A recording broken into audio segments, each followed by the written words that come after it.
We're planning for the possibility of any uncomfortability that life may throw your way. You need to be financially ready for those things. What do we call that? We call that an emergency fund.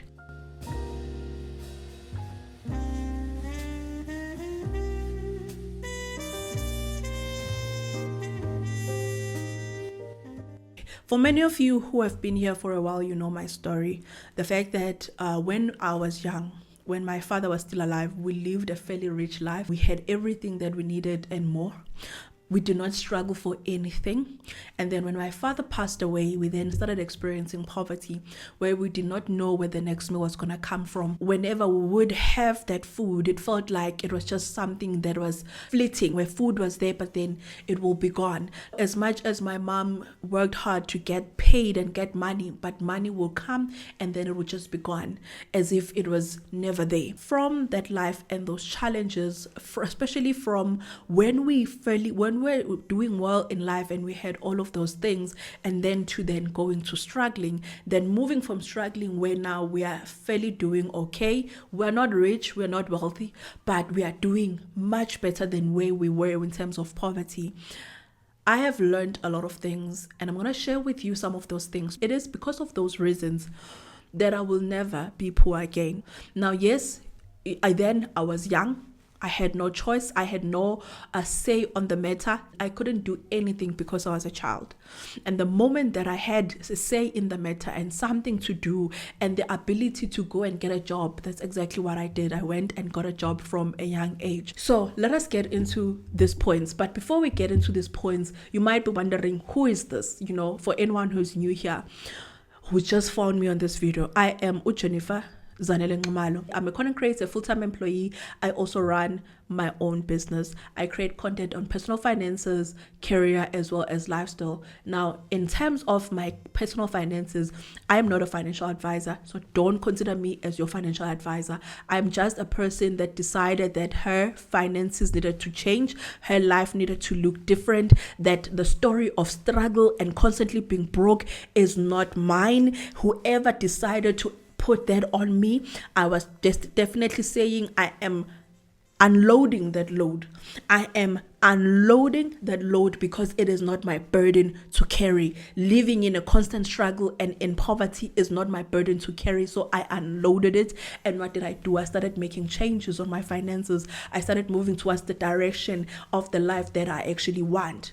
So that is where I create that's a point of view where I create my videos. I create my videos based on personal experience. What is it that I found that really works, and sharing my lessons with you with hopes that it inspires you. Not to say go and do this, but with hopes that it inspires you to actually take action towards your life, to also decide that things can be different for you, and then ask yourself, how can they be different, and start answering that question. Once you start asking those questions to say, how can things be different for me? How can I win with my finances as well? Then you will be starting in the right journey. You will be starting to take the right steps. So I'm hoping that my content does that. So if any of that sounds interesting to you, please make sure that you join us. I'd love to have you. Now, the first one that is a very important lesson for me was the fact that you have to work for your money. That's the first thing. That's the first layer. You have to work for your money. It's just the normal part of life. You have to work for your money. I know that there are people who choose not to work. There are people who do want to work, but they're struggling to get the jobs. But what I'm trying to say here is that for you to have money, you need to work. Once you have worked for it, you then need to graduate in how do you keep it. So for me, that was a very important lesson. And how did I even see this, or how did I come to this? When I was young, when my father was still alive, we had the money. My father knew very well how to work for money. I ask my mom often about my dad because it's always good for me to have an idea of the man that he was, because it also gives me, I'm able to look at my life and look at myself and say, oh, I take from my dad. I'm more of my dad's personality when it comes to this. So when from the stories, or from the stories that my mom has taught me about my dad, I can tell that that man knew how to make money, and lots of money.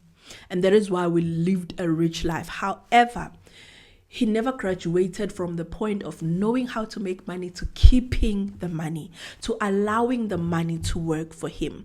And that is why when he passed on, we then started experiencing poverty immediately. It was not a matter of 5 years, 10 years after the investments had dried out, the asset had dried. No, it was a matter of immediately we started living in poverty. We started experiencing poverty. Why? Because he never graduated from making the money to then learning to use his money that he has worked so hard for in order for that money to now work for him. When you graduate to that point of understanding money, or where that money now that you have worked hard for starts doing the work for you, you are then able to start setting yourself up and your kids. That is where you start the journey of building generational wealth. If you don't graduate from working for money, you will always be a slave of working for money. So you want to graduate from making the money, learn how to make money and learn how to make money fast and good money. And then once you have learned that, you need to also learn how to save and invest. If you're a person that you are in a career that pays a lot, you need to learn to then use your money so that your money can work for you. Don't get stuck in working for money. Don't, because when you do that, it's not even a curse.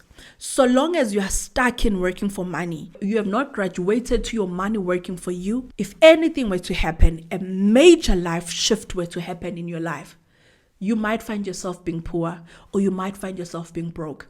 Speaking from experience, when my father passed away, we instantly started living in poverty. We instantly started feeling what it feels like to be broke, what it feels like to be hungry, to not know where your next meal is going to come from. Why? Because he never graduated from just making the money to the money working for him. So that's the first layer. And if you catch it here, guys, broke will never catch you. Poverty will not catch you in this lifetime. It will not. Here, when I say your money needs to work for you, now I'm going to put it down, because someone may be asking, how can my money work for me? Your money will work for you through investing, and investing alone.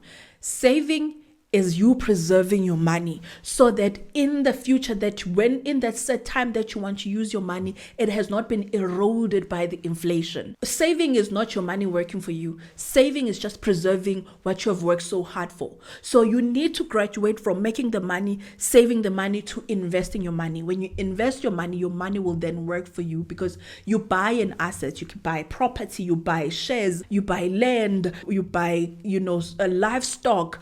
That is an asset that is surely will grow in value and then generate more money for you. Then now that's where you can say your money is working for you. Like right now, I bought a property a while ago, 2019. This property, I bought it for 550,000. But right now that property is worth over 700,000. That is my money working for me already. So that is what I'm talking about when I say you need to graduate from just making the money. You need to now put your money where your money can start working for you.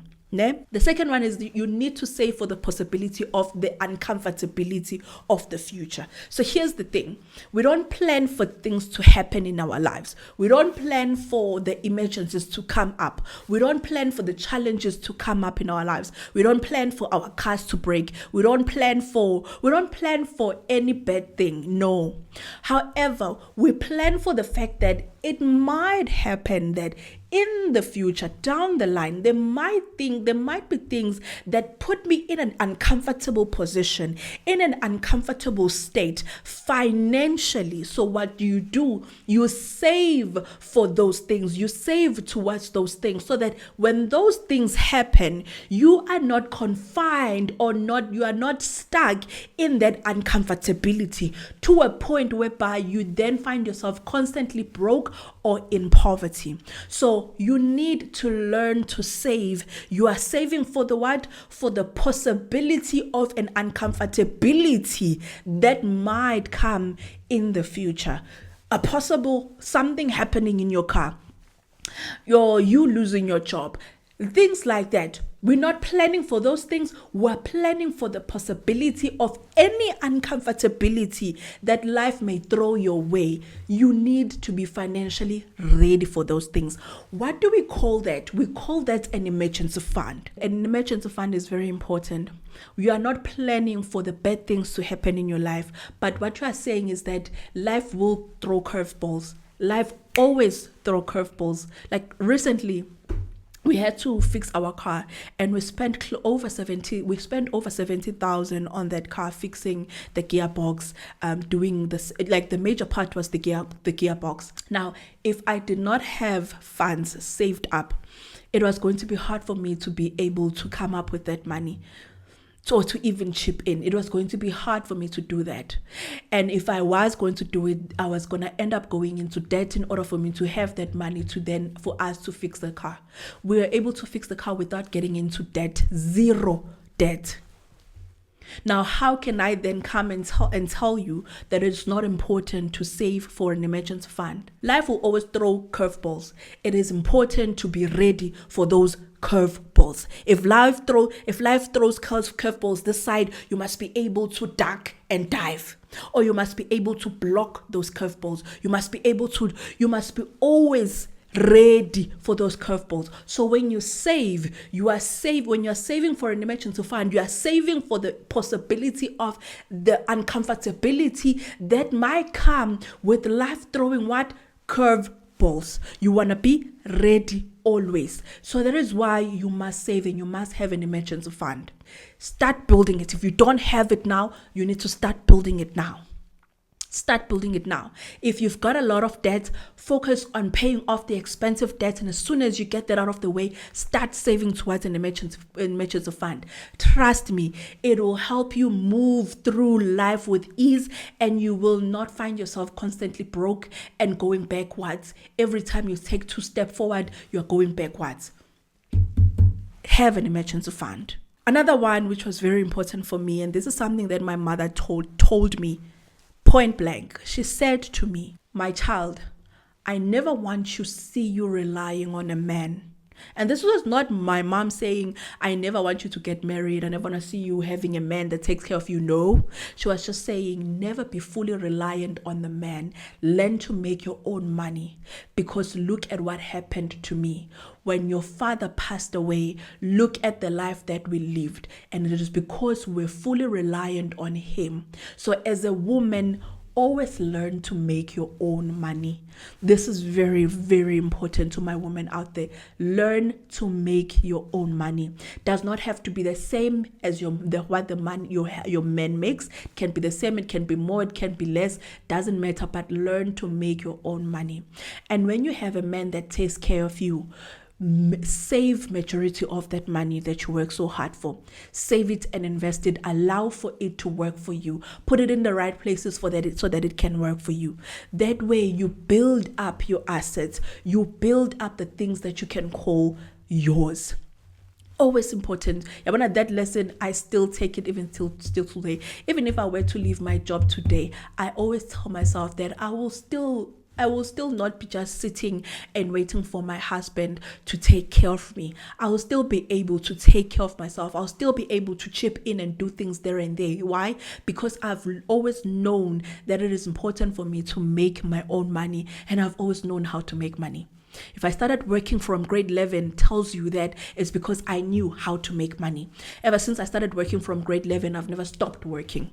Even when I got to university, I was working. So working for my money has never been something that has been a challenge for me. So what I'm trying to say here, the lesson that my mother taught me, especially from that experience, is that it is important as a woman to make your own money.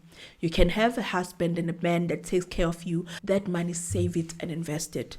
One day, it will come in handy. One day that man may lose the job, and then you and your savings and your investments will come in to help your family stand up and keep going. But if you're a woman that is just going to choose to be blind and accept the fact that your man is there to take care of you and do everything for you, and you choose not to work, not to make your own money, but more than anything, even if you work, you choose to splurge as if there's no tomorrow, then you're a foolish woman. And I'm going to say that. Foolish woman. You must be a wise woman. Be a wise woman. And I'm saying this with confidence. And I know someone will be saying, oh, Jen, no, that's foolishness. Please stop that. Stop that. If you're a woman of the house, of a household, we inhlobo. Understand that. That's the first thing. We inhlobo. Your man is insika in that household. Now, if your man is insika, is providing and making sure that he's serving the family, what are you doing? You are supposed to be the one looking at what assets can we be investing on? Where can we be putting our money so that our money can work for us? What can we be doing to make sure that we're sheltering this? We're preserving this income that is coming in. That is your job as a woman. That is your job. When your man comes and bring that money in the house, you should be asking yourself, how can we best put this money to work so that it can work for us? That is your job as a woman. So stop that foolishness that when your man makes money, you just feel like that's it. Then you just spend yours mindlessly. Because one day that man will lose that job and you will have to step up. How are you going to step up if you are a foolish woman? You need to be a wise woman. Please, guys, can we please be wise women? And can men also learn to nurture the wiseness in women?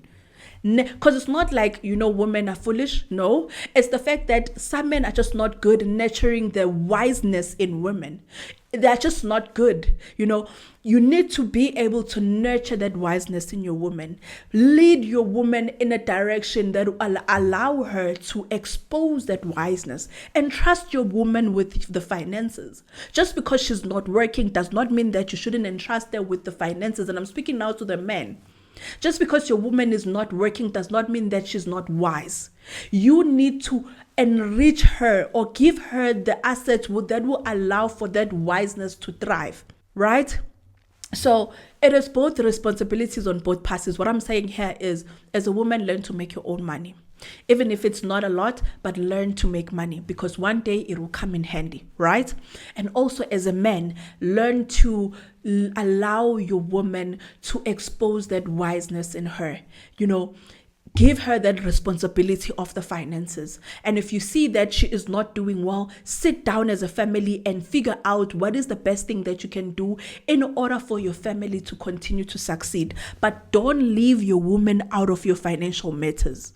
Just because you're the breadwinner of the family does not mean that you must leave her out of the matters of the finances. Sit down as a family and involve her, entrust her, give her the money so that she can then have the responsibilities as inhloko yekhaya to take care of the household.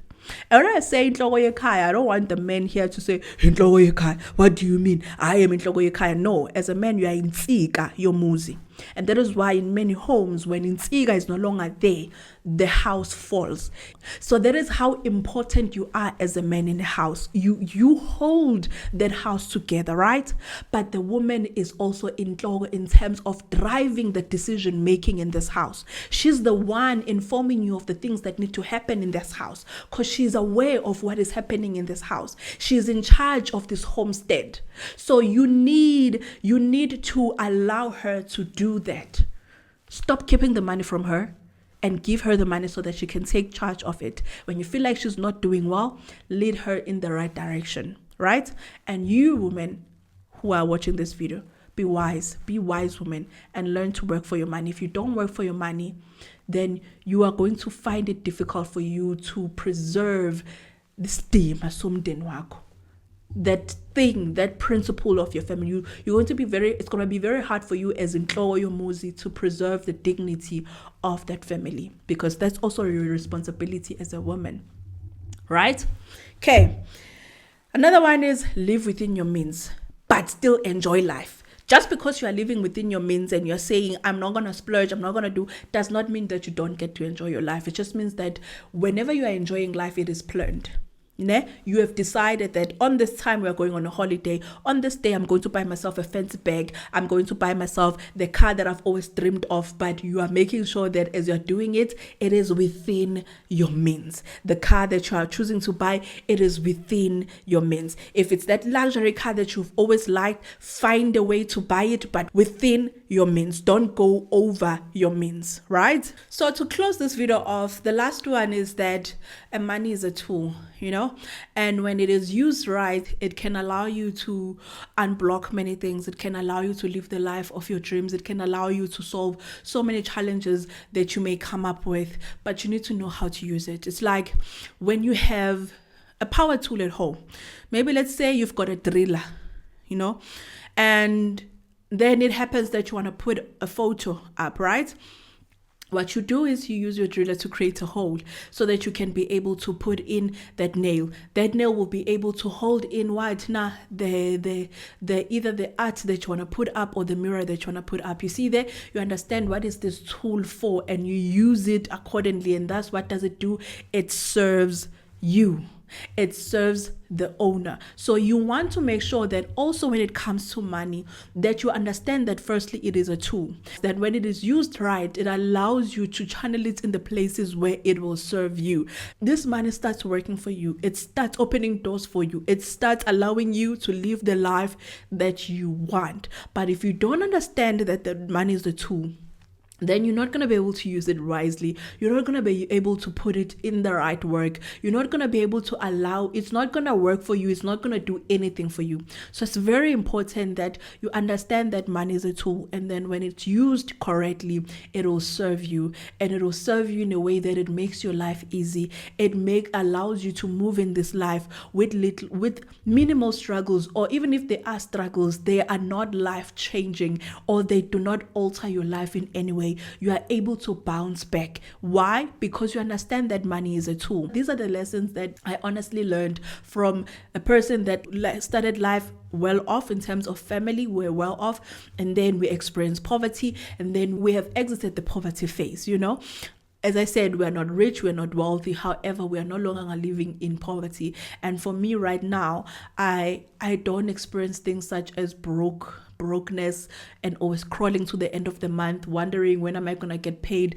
Majority of the time I get paid and I'm still okay financially. I get paid and that money will still sit in my account for more than 5 days without me even touching it. That for me has showed me that I have reached another level of financial growth. I'm in that path of financial freedom. Now, that for me to get to that point, it took me understanding certain lessons, and these are the lessons that I'm sharing with you today. So these lessons are very, very important, and I'm hoping that for you they're going to be enlightening. As I said, I'm not a financial advisor. I'm just Jenny on the block that has chose to learn and that has chose to silence the noise so that she can be able to hear that voice within her that educates her, that directs her path. And I'm hoping that with my lessons, that you are able to be inspired to think differently, to start challenging yourself to think differently or to walk this life differently. And surely you will find that your steps will be aligned. With that being said, I'm going to close off this video and I'll see you on the next one. Please take care and stay safe. Bye.